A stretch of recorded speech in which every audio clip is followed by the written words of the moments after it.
ইসরায়েলের Ben Gurion আন্তর্জাতিক বিমানবন্দরে ব্যালিস্টিক ক্ষেপণাস্ত্র হামলা চালিয়েছে ইয়েমেনের হুতি বাহিনী। বাসিন্দাদের মধ্যে আতঙ্ক ছড়িয়ে পড়ে।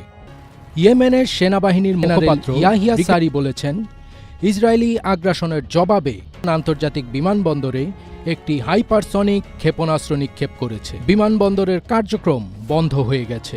তিনি এই কথা জানান।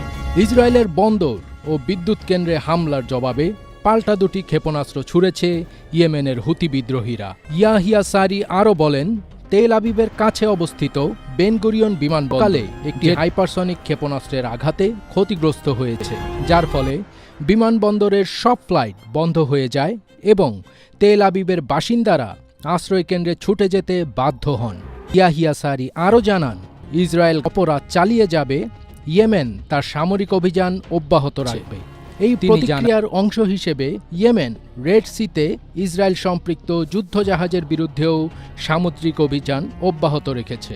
ইয়েমেন গাজার পক্ষে এই সামরিক অভিযান চালিয়ে যাচ্ছে, তাদেরকে গোপনে সহযোগিতা করে যাচ্ছে ইরান ও তুরস্কের মতো দেশগুলো, যেন অশুভ শক্তির বিরুদ্ধে ইমানি শক্তির লড়াই।